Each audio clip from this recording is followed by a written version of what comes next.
ชีวิตรายการเพื่อการสร้างแรงบันดาลใจ โดยผมสุนัย เลาหะวิวัฒน์ผู้ดำเนินรายการมาพบกับท่านผู้ฟังทุกวันเสาร์เวลา 11 โมงถึงเที่ยง ทางสถานีวิทยุเพื่อการศึกษาพระพุทธศาสนาและวัฒนธรรม คลื่น FM 104.5 เมกะเฮิรตซ์ออกอากาศณวัดฝายหินจังหวัดเชียงใหม่สำหรับท่านผู้ชมที่ชมผ่านทางโทรทัศน์ออนไลน์นะครับท่านสามารถรับชมได้ที่ทั้ง YouTube ทั้ง Facebook นะครับซึ่งพิมพ์คำว่าวัดฝายหินภาษาไทยนะครับก็ได้ทั้งภาพทั้งเสียงเลยครับ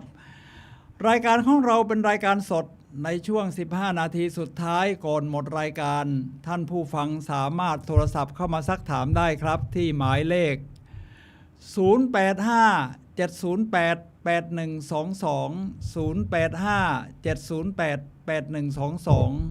สำหรับวันนี้รายการพลังแห่งชีวิตนำเสนอท่านผู้ฟังในเรื่องได้เวลาสร้างสรรค์ชีวิตและงานของเราแล้วครับ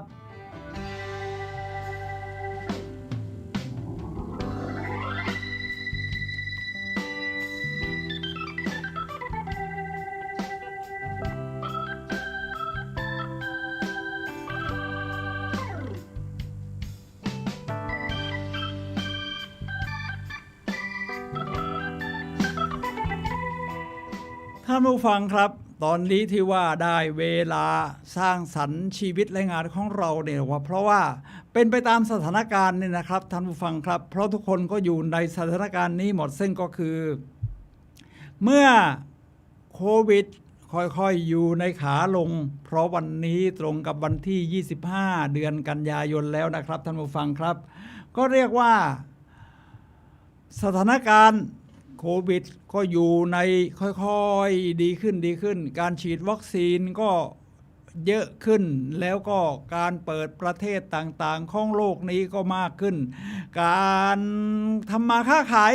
ก็เริ่มกระเตื้องขึ้นนะครับซึ่งดูได้จากรถราที่ออกมาวิ่งทั้งธุรกิจทั้งอะไรนะครับทีนี้เราจะทำอย่างไรครับเราเองก็ต้องเริ่มต้นแล้วครับตอนนี้หลังจากที่เราอดทนกับ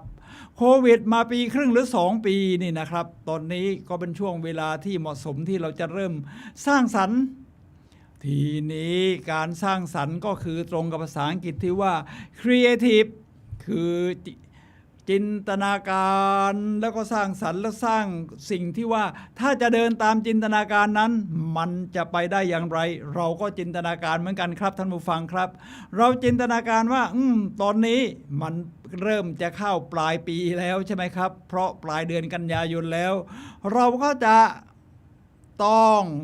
ขยายธุรกิจของเราปรับชีวิตให้ยอดเยี่ยมขึ้นสร้างสรรค์สิ่งที่เรียกว่ามันทำธุรกิจได้นะจะทำอย่างไร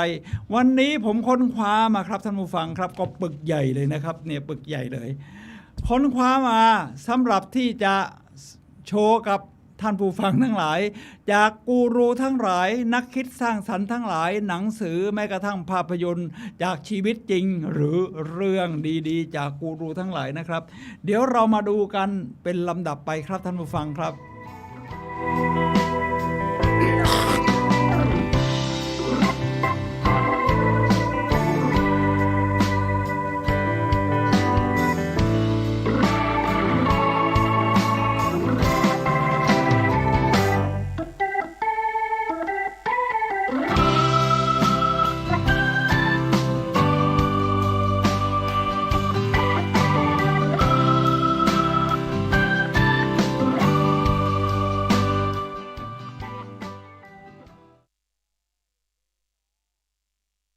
ท่านผู้ฟังครับได้เวลาสร้างสรรค์ชีวิตและงานของเราแล้วล่ะครับเราก็เรียกว่าตอนนี้จะโมเดลลิ่งก่อนจากคนที่เขาสร้างสรรค์ได้ดีคนที่เขาเขียนตำราแบบนี้ออกมาผมมีหนังสืออยู่เล่มหนึ่งครับชื่อว่า Out of Our Mind ซึ่งก็คือจะสร้างสรรค์ชีวิตต้องคิดนอกกรอบนี่หนังสือนี้นะครับแปลเป็นไทยแล้วเขียนโดยเซอร์เคนโรบินสันนี่หน้าตาของหนังสือที่แปลเป็นไทยแล้วนะครับแปลเป็นไทยแล้ว นะครับท่านผู้ฟังครับในหนังสือนี้ผมจับประเด็นสำคัญมาซึ่งก็คือว่าการสร้างสรรค์นี้ต้องเริ่มจากจินตนาการมนุษย์นี่เป็นสิ่งมีชีวิตที่ยอดเยี่ยมครับที่เราใช้จินตนาการได้ไปไกลสุดขอบฟ้าสุดจักรวาลนะครับจินตนาการไปไหนก็ได้จากมันสมองจิตใจของเรานี่แหละครับฉะนั้นเกิดจากลำดับคือจินตนาการพอจินตนาการเสร็จนะครับว่ามันจะเป็นอย่างนั้นมันจะเป็นอย่างนี้เราก็คิดสร้างสรรค์ว่าถ้าจะให้เป็นไปตามจินตนาการเราจะเดินหน้าเราจะทำอย่างไรเสร็จแล้วผลลัพธ์ที่เราเดินตามนั้นแล้วก็ทำตามนั้นมันจะเกิดนวัตกรรมครับสิ่งใหม่ๆขึ้นนี่ผมก็มีผังให้ท่านดูครับจินตนาการความคิดสร้างสรรค์และนวัตกรรมนะครับนี่เกิดจากจินตนาการก่อนนะครับต้องนักสร้างสรรค์ทุกคนจินตนาการเก่งทุกคนนะครับจินตนาการเก่งทีนี้ในกระบวนการนี้นะครับกระบวนการสร้างสรรค์เขาก็มี3ลำดับคือมีกระบวนการเป็นไปตามลำดับอย่างที่ผมว่าเมื่อสักครู่คือ process แล้วก็2ต้องมีความแปลกใหม่ถ้าเหมือนเดิมมันก็ไม่จินตนาการสิใช่ทำกันมาแบบนี้มันก็เหมือนเดิมทุกครั้งฉะนั้นมันจะต้องเรียกว่าแปลกใหม่นี่มันเป็นออริจินอลของคนคิดคนจินตนาการน่ะแล้ว3มันต้องมีคุณค่าด้วยไม่จินตนาการเรื่อยเปื่อยแล้วไม่ได้เป็นประโยชน์กับทั้งใครทั้งสิ้นก็มีเรียกว่าสไลด์ให้ดูครับตอนนี้กระบวนการสร้างสรรค์คือกระบวนการความแปลกใหม่คุณค่ากระบวนการความแปลกใหม่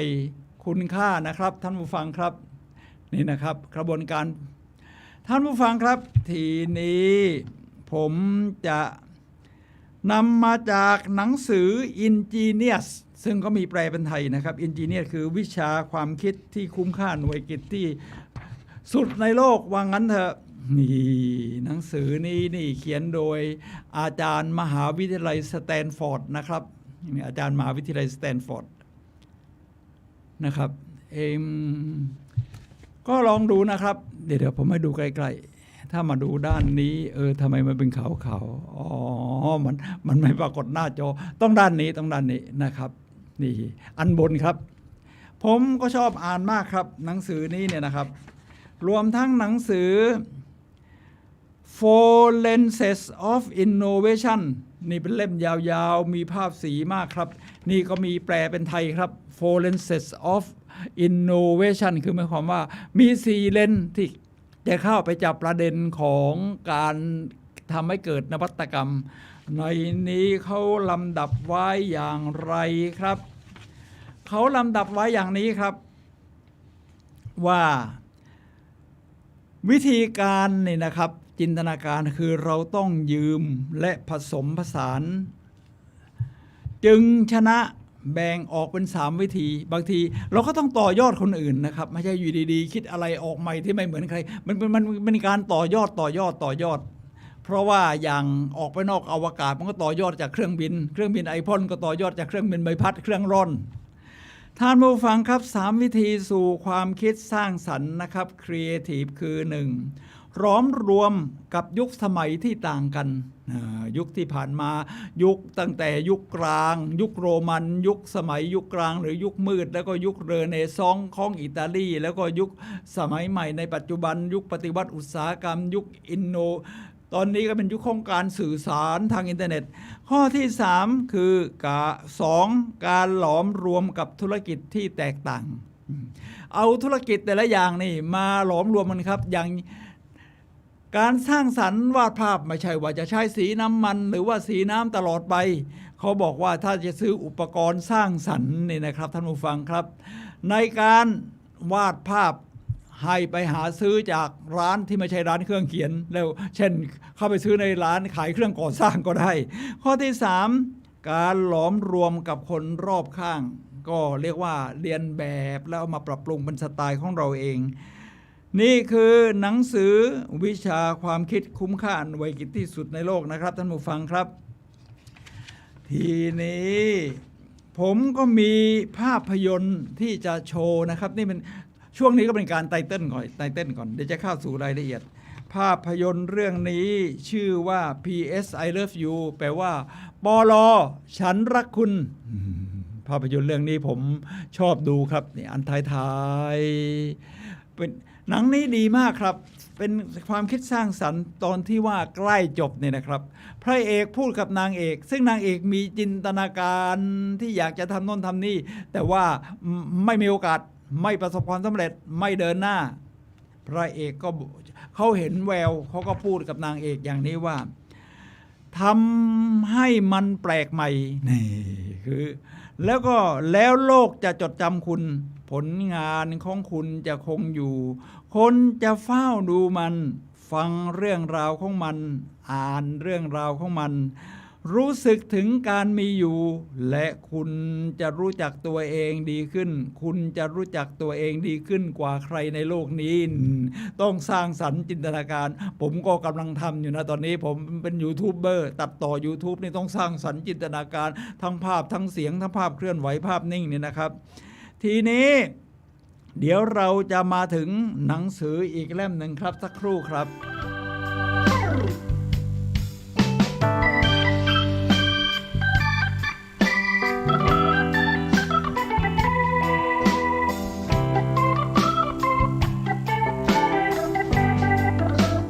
แฟนคลับบอกว่าดีมากค่ะภาพเสียงชัดมากขอบคุณนะครับที่มีฟีดแบ็กแสดงว่ามีผู้ชมอยู่ มีฟีดแบ็กขอบคุณครับเราต้องขอบพระคุณ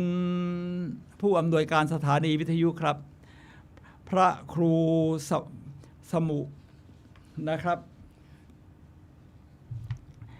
ซึ่งท่านเป็นนายสถานีอยู่ครับ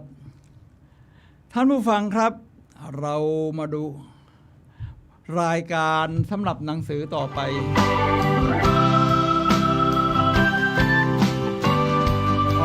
นายสถานีของเราผู้อำนวยการสถานีท่านเก่งเทคโนโลยีมากก็ปรับปรุงไปเรื่อยๆนะครับพระครูสมุวิศวัตนะครับทีนี้ผมจะนำหนังสืออีกเล่มหนึ่งครับท่านผู้ฟังครับชื่อว่า Awake on the side of the head คือตีที่ข้างศีรษะแรงๆถ้าคิดอะไรไม่ออกนี่เป็นหนังสือนะครับหนังสือนี้ก็ลองหาอ่านดูได้นะครับลองดูถ้าท่านชอบในการต่อยอดในหนังสือนี้บอกว่าเขียนโดยโรเจอร์วอนโอสกล่าวไว้ว่าความเจริญก้าวหน้าเกือบทุกอย่างในวงการศิลปะการปรุงอาหารการแพทย์การเกษตรวิศวกรรมการตลาดการเมืองการศึกษาและการออกแบบจะเกิดขึ้นต่อเมื่อมีคนท้าทายกฎเกณฑ์และพยายามใช้วิธีอื่นครับท่านผู้ฟังครับต้องท้าทายกฎเกณฑ์ถ้าทำเหมือนเดิมมันก็เป็นงานรูทีนนะข้อหนึ่งทำอย่างนี้ข้อลำดับที่สองทำอย่างนี้ทำมันเหมือนเดิมกันเรื่อยๆถ้าทำเหมือนเดิมเรื่อยๆนี่นะครับเราก็ยังคงอยู่ในถ้ำเหมือนกับบรรพบุรุษของเราซึ่งเขาก็พัฒนาออกมาจากอยู่ในถ้ำมาหัดปลูกผักปลูกหญ้าแล้วก็มาทำปศุสัตว์ทำโรงงานอุตสาหกรรมจนถึงปัจจุบันสื่อสารเมื่อสักครู่ผมฟังทนายสุรชัยรายการก่อนหน้าผมเนี่ยบอกว่าจีนกำลังผลิตรถยนต์ใช้ชาร์จแบตเตอรี่ครั้งหนึ่งวิ่งได้500 กิโลเมตรผมว่าโอ้โหโลกมันทันสมัยขนาดนั้นนะถ้าราคาแบบทนายสุรชัยว่าคือ700,000-800,000มันก็น่าสนใจประหยัดน้ำมันนะครับชาร์จไฟเอา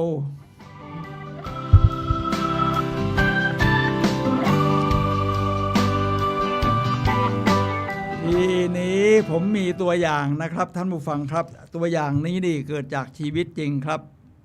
ถามดูว่าโลกต้องการอะไรเหมือนกับเวลาเราหาแพชชั่นเราทำสิ่งที่ชอบแล้วเนี่ยนะครับแล้วมันตรงกับที่โลกต้องการไหมแล้วก็มันมาถึงสิ่งที่เราจะเดินหน้าต่อไปก็คือเรามาขยายจุดแข็งของเราที่เราถนัดเราเก่งด้วยนะครับนี่ก็คือเกิดวงจรแบบนี้ครับที่เราเรียกว่าใช้แพชชั่นคือความหลงไหลของเราที่เราสนใจเนี่ยนะครับทำแล้วมีความสุขเกิดโฟลว์ลื่นไหล2เราถนัดในเรื่องนั้นด้วย เราเชี่ยวชาญข้อที่3เป็นที่ต้องการของคนอื่นทีนี้ก็จะมีอยู่คนหนึ่งครับท่านผู้ฟังครับเขาชื่อว่ารอนฟิลลี่นี่เดิมเขาทำธุรกิจแฟชั่นแล้วก็ตกงานตอนเศรษฐกิจถดถอยในปี 2008 เหมือนกับยุคโควิดของเราในตอนนี้ที่ผ่านมาปีครึ่ง2 ปีเราตกอยู่ในยุคโควิดนะครับท่านผู้ฟังครับอะไรก็มันก็ถดถอยไปหมดเดี๋ยวล็อกโน่นล็อกนี่ออกนอกบ้านก็ไม่ได้เดี๋ยวติดโควิดกันตอนนี้เราก็กำลังจะสร้างจินตนาการเพราะได้เวลาที่เราจะเดินหน้าแล้วเขาว่ารอนฟิลลี่นี่เขาก็สร้างสรรค์สิ่งแวดล้อมนะครับโดยเขาคิดถึงผักท่าทางจะเป็นคนชอบกินผักนี่หน้าตาของเขาครับพร้อมกับแปลงผักเขามาปลูกผักตรงไหนล่ะครับหลังจากตอนที่เศรษฐกิจตกต่ำขนาดนั้นคือในปี 2008 ที่สหรัฐอเมริกาเขาปลูกผักตรงเนื้อที่ที่เป็นเกาะกลางถนนว่างๆมีแต่ขี้ดินตอนนั้นเศรษฐกิจถดถอยรัฐบาลเองก็เก็บภาษีได้น้อยไม่ค่อยบำรุงสิ่งแวดล้อมขี้ดินหญ้าขึ้นรกลุงรังเขาก็ไปตัดหญ้าพรวนดินแล้วก็ปลูกผักปลูกหญ้าจนกระทั่งมันออกมางดงามประมาณนี้แล้วแนะนำให้คนอื่นทำตามแล้วเขาเป็นรายได้ของเขาด้วยแล้วเขาก็เปิดตลาดของเขาเองนะครับนี่ก็เขาก็มีแฟนคลับเยอะรอนฟิลลี่ก็เกิดความคิดสร้างสรรค์ว่าถ้าเราทำแล้วเนี่ยผักเป็นเบสแพลนคนที่กินเบสแพลนเนี่ยก็จะรู้สึกว่าร่างกายเราเนี่ยกระชุ่มกระชวยได้วิตามินเยอะเราก็เอามาทำให้เป็นประโยชน์แบบนี้ได้ครับถ้าท่านต้องการต่อยอดให้อ่านจากหนังสือ Are You Fully Charged โดยทอมราชนะครับนี่คุณชาร์จไฟเต็มพลังของคุณหรือยังนี่หน้าตาของหนังสือเล่มนี้ครับสีแดง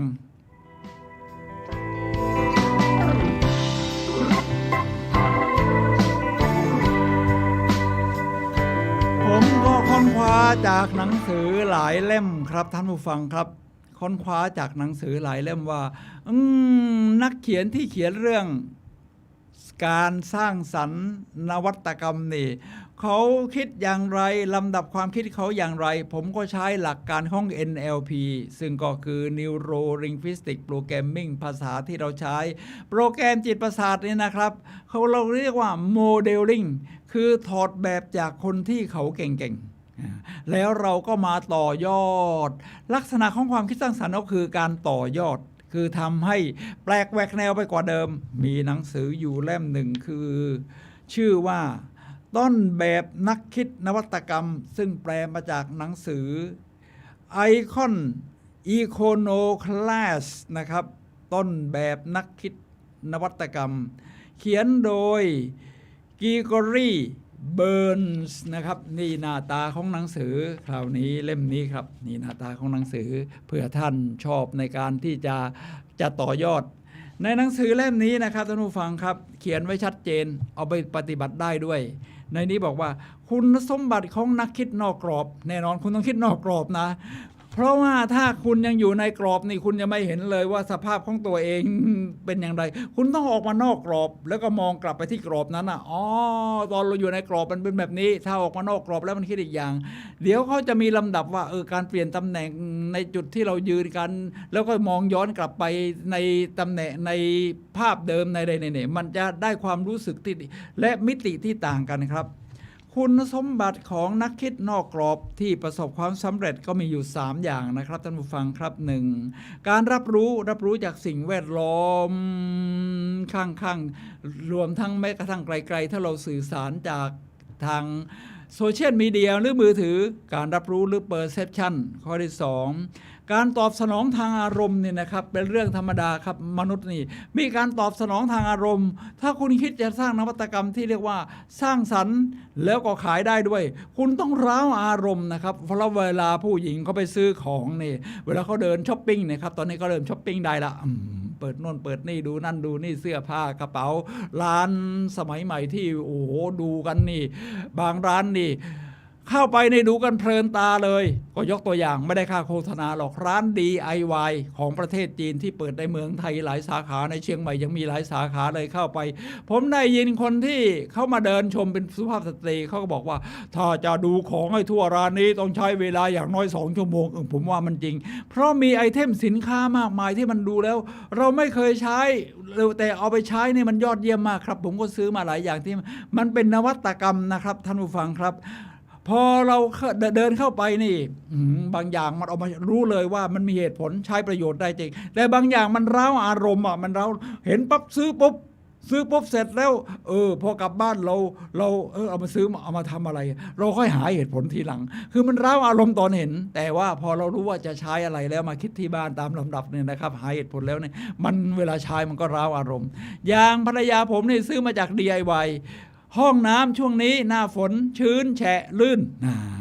เขาก็มียางสำหรับให้เราอย่างสูงอายุอย่างผมนี่เหยียบแล้วก็มันก็ไม่ลื่นพอเหยียบแล้วนี่เขาก็มีตุ่มเล็กๆเหมือนกับที่เครื่องนวดเท้า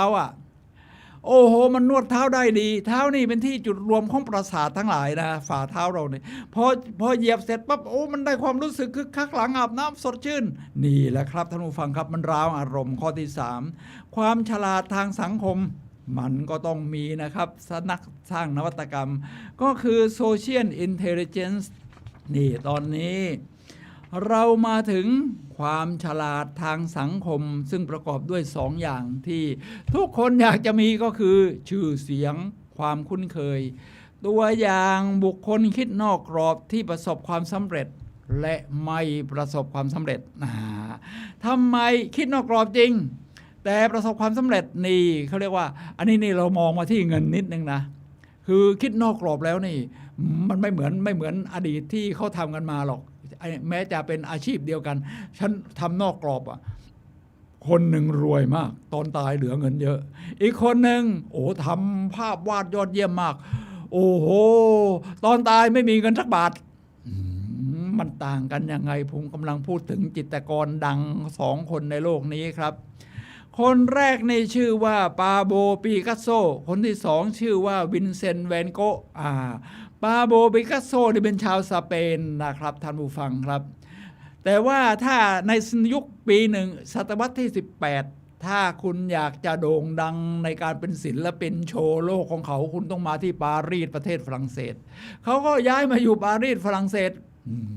โอ้โหภาพเขียนของเขามันเป็น3 มิติวาดภาพผู้หญิงนี่ปกติมันต้องโค้งๆวาวๆไอ้นี่ภาพเป็นวาดเป็นเหลี่ยมมันนอกกรอบมันไม่เหมือนที่ภาพในสมัยยุคอิมเพรสชันนิสต์มันออกมานอกกรอบเลยมันไม่เหมือนกับมิติอะไรเหมือนภาพเรขาคณิตแต่คนก็นิยมเลยแล้วก็ขายได้ราคาแพงผมเคยไปดูพิพิธภัณฑ์ปิกัสโซที่ปารีสโอ้โหใหญ่อลังการเดินกันนี่เยอะนะครับมีภาพนี่เป็นหลายพันภาพแล้วดูภาพมันก็พัฒนามาเป็นยุคขาวดำยุคพัฒนาบลูยุคเลยยุคสดใสเป็น3 มิติที่ตามที่เราเห็นภาพปิกัสโซเนี่ยนะครับทีนี้อีกคนหนึ่งชื่อว่าวินเซนต์แวนโกะเขาเป็นชาวเนเธอร์แลนด์อยากโด่งดังก็ต้องย้ายมาปารีสอย่างที่ว่าวาดภาพดอกทานตะวันไหวคือเส้นเล่นสีนี่มันไม่เหมือนกับจิตรกรยุคก่อนๆนี้มันแปลกแนวแต่ว่า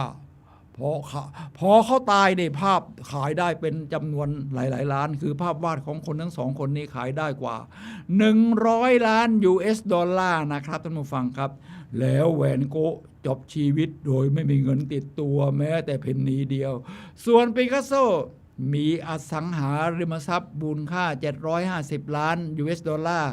ตอนเสียชีวิตในปี1978นี่แหละครับท่านผู้ฟังครับสำรวจนอกกรอบนักนวัตกรรมผู้ยิ่งใหญ่เชื่อมโยงความคิดจากความรู้แขนงต่างๆเข้าด้วยกันนะครับนี่มันคือเงินไม่ใช่สิ่งสำคัญที่สุดก็จริงแต่มันก็เป็นสิ่งจำเป็นถ้าวินเซนต์แวนโกะเขาเรียนแบบปิกัสโซซะหน่อยในยุคที่ไล่ๆกันเนี่ยนะครับอาจจะรวยก่อนตาย ว่างั้นแต่ไม่เป็นไรครับเขาสร้างสรรค์ผลงานไว้ซึ่งเป็นประโยชน์กับมนุษยชาติในยุคอย่างพวกเรามากทีนี้ มาถึงยุคสมัยใหม่บ้างยกตัวอย่างที่ชัดเจนครับท่านผู้ฟังครับในนี้บอกว่าคุณต้องคิดนอกกรอบนะนักนวัตกรรมผู้ยิ่งใหญ่เชื่อมโยงความคิดจากความรู้แขนงต่างๆเข้าด้วยกันนักนวัตกรรมผู้ยิ่งใหญ่นำความคิดนอกกรอบมาประยุกต์ใช้ปกติถ้าเราทำงานสายการเงินเราอยากดูงานเราก็ไปดูสายการเงินไปดูเมอร์ลินลินช์ไปดูอะไรที่นิวยอร์กตลาดหุ้นนิวยอร์กแต่นี่ไม่ครับท่านผู้ฟังครับApple นี่ก็เป็นรูป Apple ก็มือถือโทรศัพท์มือถือตระกูลไอทั้งหลายเนี่ยนะครับ iPhone iPad อะไรของ Apple เนี่ยนะครับ Apple เนี่ยนะครับเขาอยากจะขายของให้ที่เป็นแล้วว่าของเขาสินค้าของเขาดีอยู่แล้วแต่ว่าถ้าเราจะสร้างไอคอนแล้วพนักงานของเรานี่บริการได้ยอดเยี่ยมเนี่ยต้องทำยังไงต้องไปดูงานที่ร้านขายคอมพิวเตอร์อื่นเหรอไม่ครับเขาไปดูงานที่ธนาคารที่เขาไปดูนี่นะครับนี่หน้าตาของธนาคารไม่ใช่ธนาคารโรงแรมนี้ชื่อว่าโรงแรมริชคาร์ตันเป็นโรงแรมระดับ5ดาว6ดาวของโลกนะครับไปดูที่ว่าพนักงานที่ว่าให้การต้อนรับเยี่ยมของโรงแรมระดับโลกอย่างนี้เนี่ยเขาทำยังไงเพื่อเรียนรู้เพิ่มเติมเกี่ยวกับบริการลูกค้ากลับกันวงการอื่นๆก็ศึกษาจาก Apple เพื่อปรับการสร้างประสบการณ์ที่ดีให้กับลูกค้านี่แหละครับต้องออกนอกกรอบแบบนี้แหละท่านผู้ฟังสามารถที่จะต่อยอดหาอ่านได้จากหนังสือนะครับว่าใช้สมองความคิดนะครับ Creative Now เคล็ดลับในการใช้สมองผลิตความคิดแบบไม่มีวันหมดแปลเป็นไทยแล้วครับหาซื้อหนังสือได้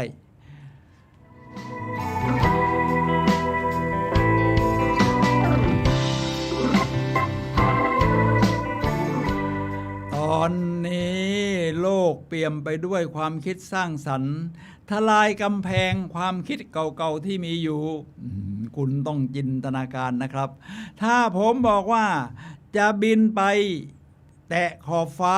ไม่จำเป็นต้องมีปีกจริงไหมครับท่านผู้ฟังครับแน่นอนอยู่แล้ว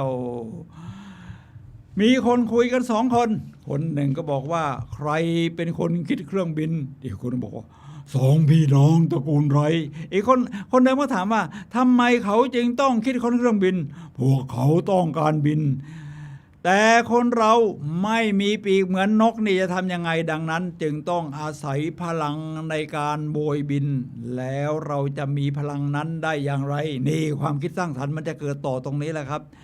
คำตอบเราต้องใช้จินตนาการและความคิดสร้างสรรค์ขณะเดียวกันก็ต้องนำไปปฏิบัติได้จริงอย่างหลังจากที่เกิดยุคเครื่องร้อนเครื่องอะไรกันมาแล้วโดยนัก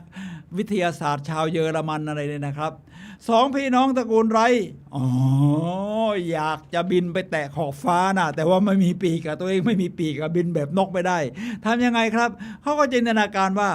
ถ้าเครื่องยนต์ที่ไม่ใช่แค่เครื่องร่อนไปตามลมนะแต่เครื่องยนต์ที่มันบินทวนลมได้อะไรทำนองนี้นะครับเลี้ยวเลี้ยวได้บังคับด้วยตัวเองได้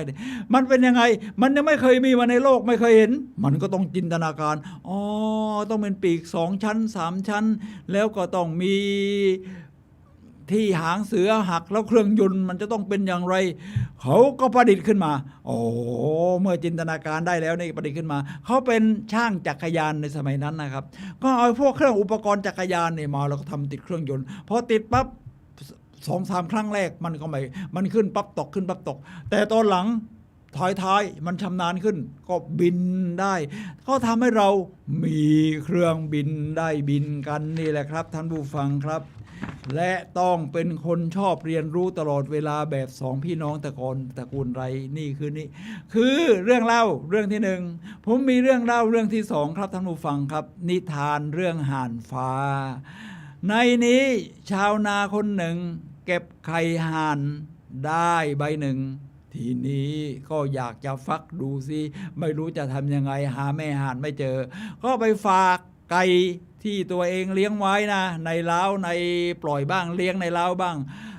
ให้ฟัก พอฟักออกมานะครับรูปร่างของห่านก็ไม่เหมือนไก่อื่นแต่ว่าอากับกิริยาอะไรจิกข้าวจิกอาหารตามพื้นดินเหมือนกับลูกไก่ลูกเจี๊ยบทุกประการนี่แหละครับทีนี้ชาวนาเฝ้าดูจนกระทั่งเห็นห่านในโตเต็มที่ว่าห่านขนาดนี้น่าจะบินได้แล้วล่ะ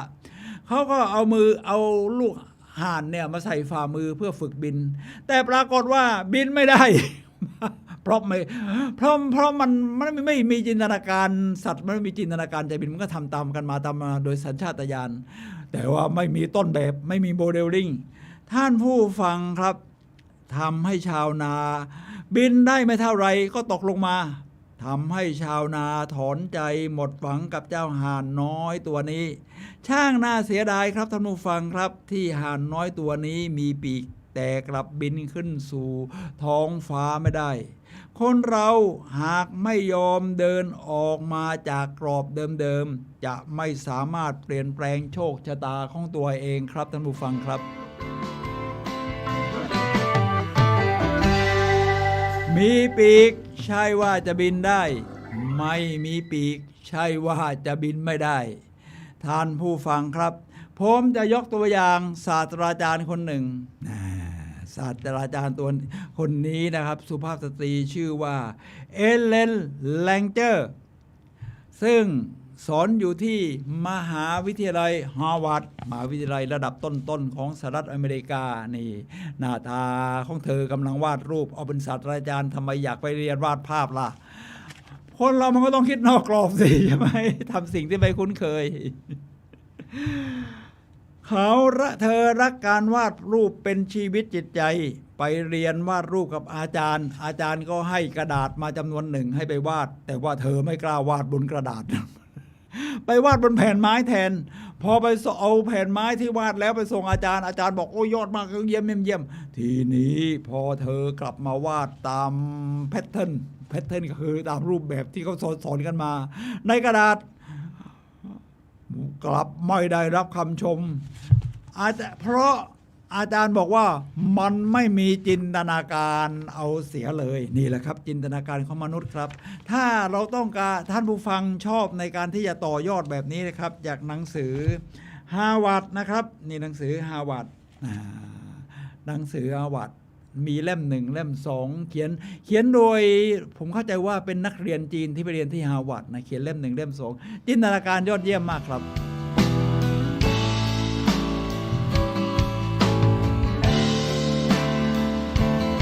ท่านผู้ฟังครับขณะนี้ท่านกำลังรับฟังรายการพลังแห่งชีวิตรายการเพื่อการสร้างแรงบันดาลใจโดยผมสุนัย ละหวิวัฒน์ผู้นำเนินรายการมาพบกับท่านผู้ฟังทุกวันเสาร์เวลา 11 โมงถึงเที่ยงทางสถานีวิทยุเพื่อการศึกษาพุทธศาสนา FM 104.5 เมกะเฮิรตซ์เชียงใหม่หรือโซเชียลมีเดีย YouTube Facebook วัดฝายหินภาษาไทยนี่แหละครับท่านผู้ฟังครับเราคุยกันในเรื่องได้เวลา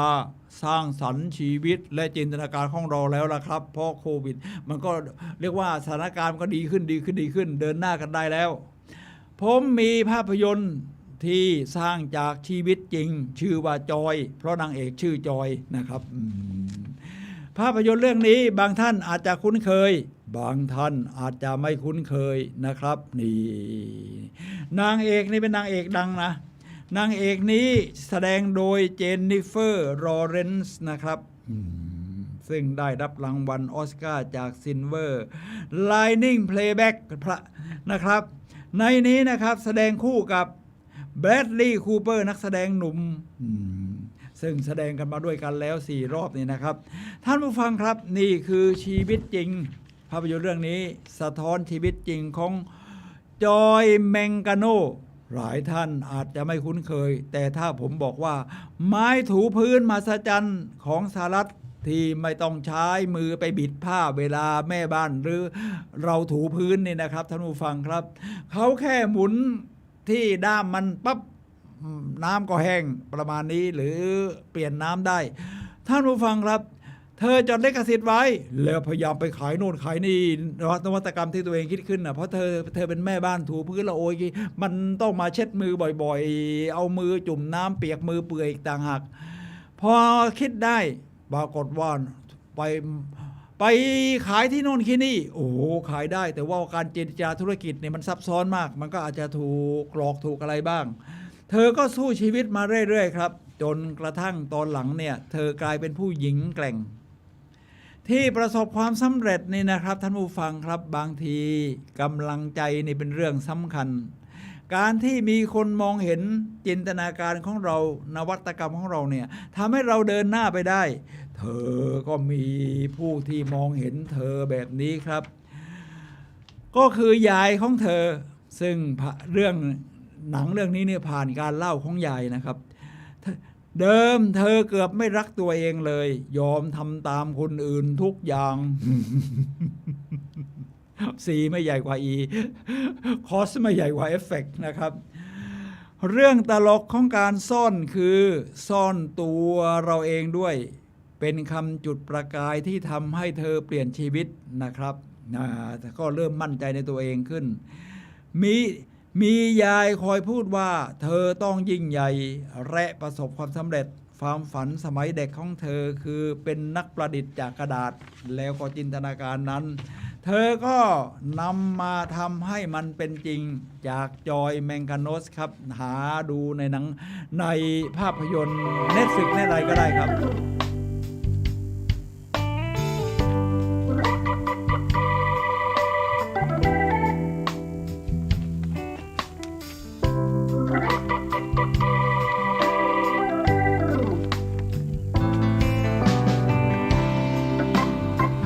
ฟังครับผมมีหนังสือเด็ดๆอีกหนึ่งเล่มครับคราวนี้เป็นนักเขียนทางเอเชียเราคือเกาหลี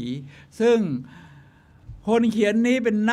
คือแผนกนวัตกรรมของบริษัทซัมซุงมือถือแพงและรวมทั้งเครื่องใช้อิเล็กทรอนิกส์โทรทัศน์เนี่ยของเกาหลี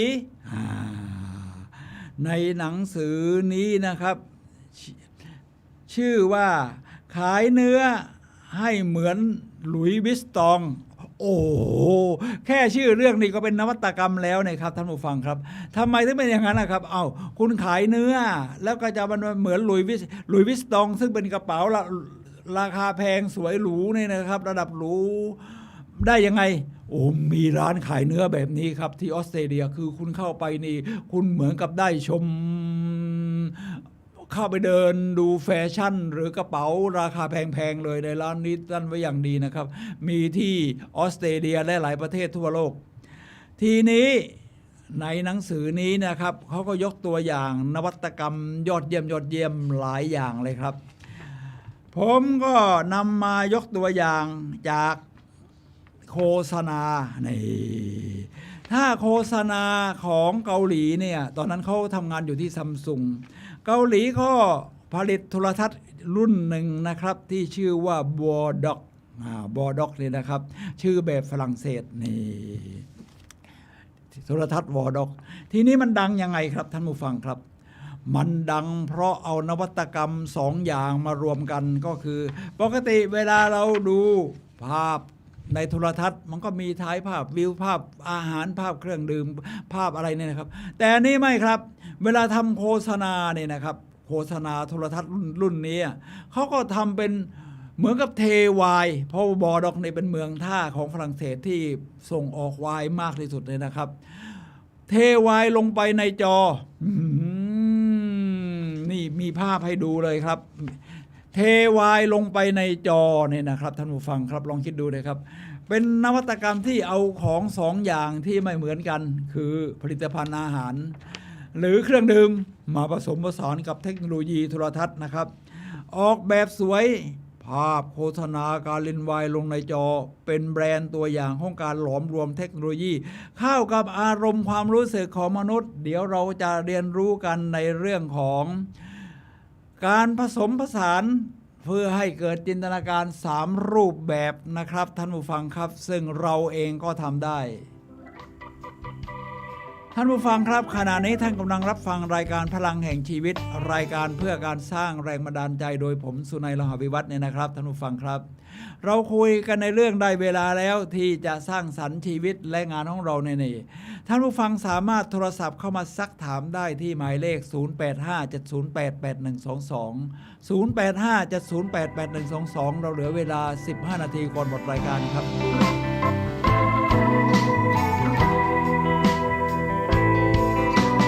เอาละครับผมเดินหน้าต่อว่ายืมและผสมผสานเพื่อสร้างสรรค์จินตนาการของเรา Creative แล้วก็เกิดความคิดสร้างสรรค์ไปเกิดนวัตกรรมใหม่ๆ3วิธีที่ว่านี้ก็ซึ่งจะมีตัวอย่างที่เป็นจริงว่าใช้แต่ละวิธีหรือหลายทุกวิธีมารวมกันมันจะเกิดผลิตภัณฑ์ที่แหวกแนว3วิธีนี้3วิธีสู่ความคิดสร้างสรรค์หรือครีเอทีฟคือ 1. หลอมรวมกับยุคสมัยที่แตกต่างกันเราก็ผ่านยุคต่างๆมาตามที่ผมว่าโบราณจนมาถึงปัจจุบันเนี่ยนะครับท่านผู้ฟังครับข้อที่ 2 หลอมรวมกับธุรกิจที่ต่างกันเหมือนกับ Apple ไปดูงานที่โรงแรมริชคาร์ตันข้อที่ 3 การหลอมรวมจากคนรอบข้างฉะนั้นคบเพื่อนที่ยอดเยี่ยมเอาไว้ครับอาจจะไม่เหมือนเราก็ได้แต่ว่ามีความคิดสร้างสรรค์ที่ยอดเยี่ยมเนี่ยก็คบคนพวกนี้ได้เพื่อนดีนี่ชนะไปครึ่งหนึ่งแล้วผมมีตัวอย่างครับจากการหลอมรวมกับยุคสมัยที่ต่างกันเอายุคแต่ละยุคนี่มารวมกันนะครับท่านผู้ฟังครับอันดับแรกนะครับก็คือมีผู้ก่อตั้งแบรนด์ดังนี่ก็คือกระเป๋าเครื่องใช้ของสุภาพสตรีที่ชื่อว่าแอนนาซุยเพราะว่าคนคิดนวัตกรรมนี้นี่เป็นชาวเอเชียนะครับนี่แต่ว่าไปอยู่ที่ทางสหรัฐอเมริกานี่หน้าตาของแอนนาซุยไม่จีนก็เกาหลีแล้วครับ หน้าตาประมาณนี้ครับแอนนาซุยนี่เขาผลิตนวัตกรรมอะไรครับอย่างที่บอกผลิตกระเป๋าแล้วก็ใช้คำว่ายี่ห้อว่าแอนนาซุยเขาตามชื่อของเขาเลยนะครับนี่เป็นกระเป๋าแล้วก็มีภาพหนังสือโวกก็คือแฟชั่นของผู้หญิงน่ะที่มีมานานและโบราณมากวิธีการของเธอแอนนาซุยเธอทำยังไงครับแอนนาซุยนี่เป็นผู้ก่อตั้งแบรนด์ดังก็ชื่อแอนนาซุยเหมือนกันแบรนด์ว่ามีGenius File ก็คือแฟ้มอัจฉริยะนะครับเป็นแฟ้มข้อมูลที่รวบรวมจากนิตยสารโวกมาผ่านยุคต่างๆมาซึ่งตั้งแต่ตอนที่เธออายุ16ปีจนกระทั่ง30-40เนี่ยเธอก็สะสมผ่านยุคสมัยเวลามาด้วยแล้วมันก็เกิดจินตนาการจนกระทั่งว่าที่โฆษณากระเป๋าถือกันในสมัยโบราณนี่มันเป็นยังไงพัฒนามาจนเดี๋ยวนี้จนจะได้กระเป๋าแอนนาซุยลองไปหาดูนะครับเผื่อจะมีรุ่นที่ถูกใจเดี๋ยวเราจะมาถึงข้อที่ 2ครับท่านผู้ฟังครับ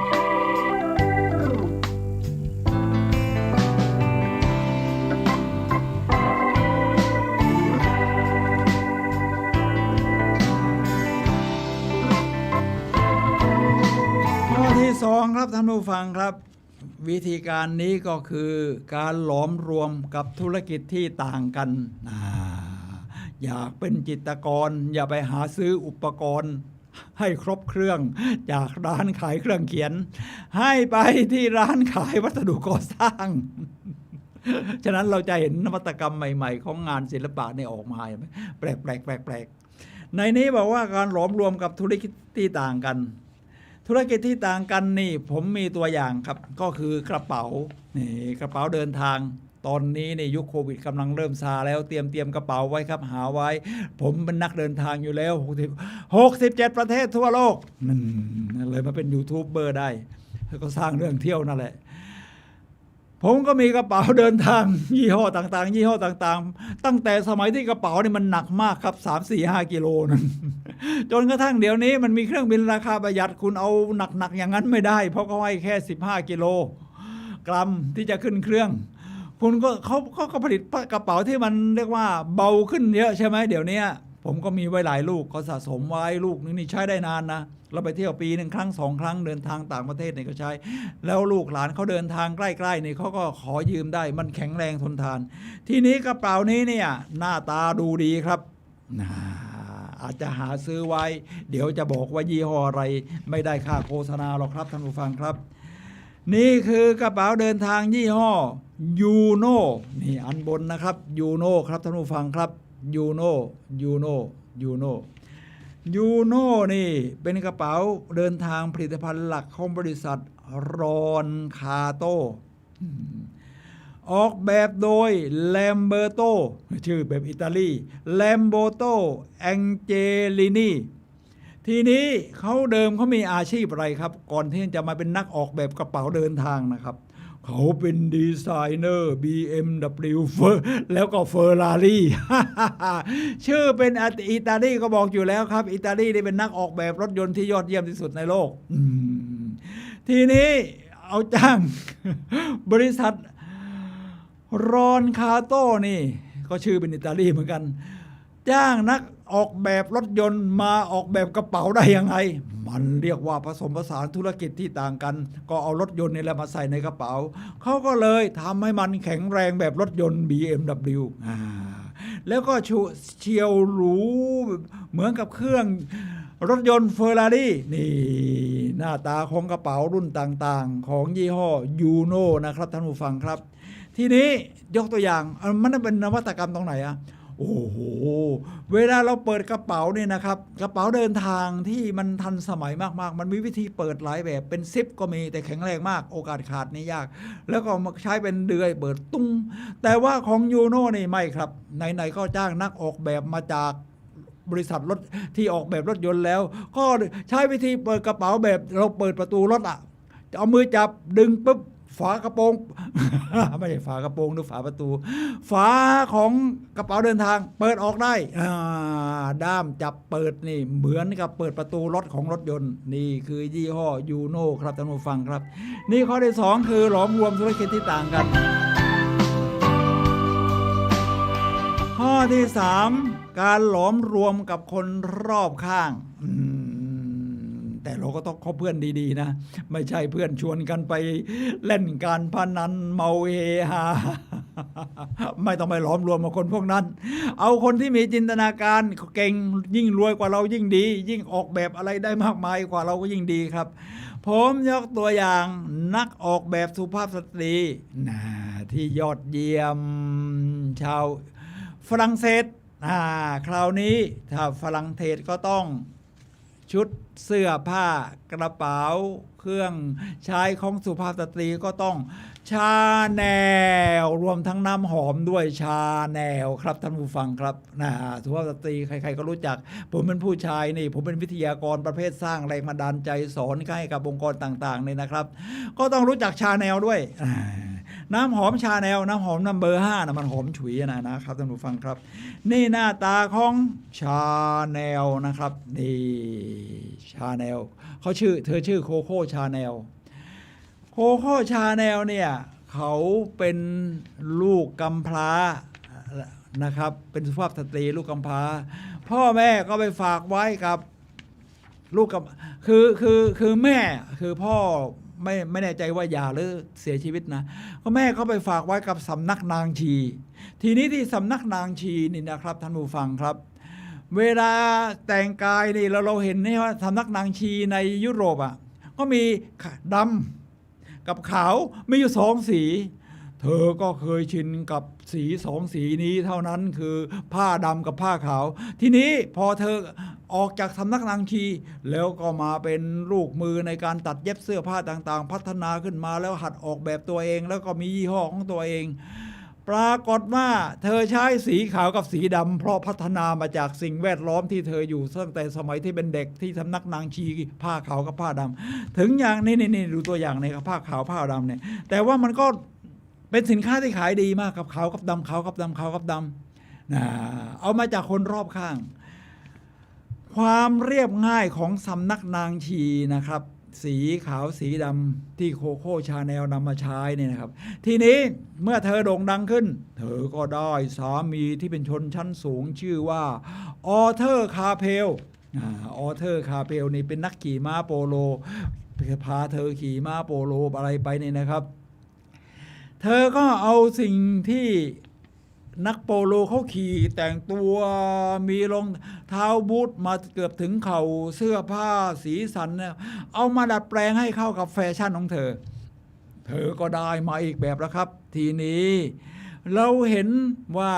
สินค้าของชาแนลนี่นอกจากน้ำหอมเนี่ยครับพวกเสื้อผ้าพวกกระเป๋าเนี่ยครับลายต่างๆเอามาจากลายควิตติ้งจากเก้าอี้ในร้านอาหารที่เธอไปบ่อยๆกินอาหารนี่ก็จำลายได้ลายของดอกคาเมเลียสัญลักษณ์ของชาแนลจากช่อดอกที่เธอช่อดอกไม้ที่เธอได้รับของขวัญเป็นประจำดอกคาเมเลียครับนี่คือล้อมรวมกับคนรอบข้างตัวอย่างจากโคโค่ชาแนลครับท่านผู้ฟังครับ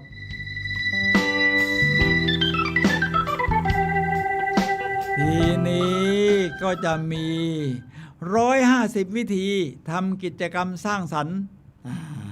ผมจะยกตัวอย่างมาเพียงเล็กน้อยเพราะเราเหลือเวลาอีก3นาทีนะครับท่านผู้ฟังครับจากหนังสือแปลเป็นไทยชื่อว่าชวนสมองขึ้นมอเตอร์ไซค์ไปดวงจันทร์นี่หนังสือนี้แปลมาจากภาษาอังกฤษชื่อว่า The Creative Challenge เขียนโดยแทนเนอร์คริสเตนเซนแปลเป็นไทยแล้วนะครับหาซื้อมาอ่านครับผมอ่านแล้วสนุกมากเลยโอ้150วิธีลองคิดดูที่คุ้มค่ากับราคาหนังสือในนี้ก็บอกว่ามี44จินตนาการว่าตัวเองอยู่ในที่ห่างไกล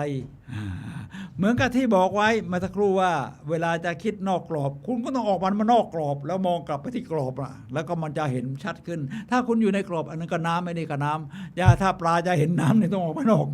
อกอ่างแต่ว่าไม่ได้ครับเราก็ถ้าเป็นมนุษย์เนี่ยเราออกมาได้ทฤษฎีทางจิตวิทยาเป็นที่รู้จักในชื่อทฤษฎีระดับสมองว่าคอนชวนเลเวลทีออรีงานวิจัยทางจิตวิทยาโดยลิเลอาเจียเนี่ยนะครับบอกไว้อย่างนี้นะครับท่านผู้ฟังครับว่า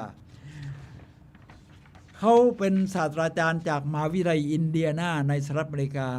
ยิ่งเราห่างไกลจากสิ่งใดมากเท่าใด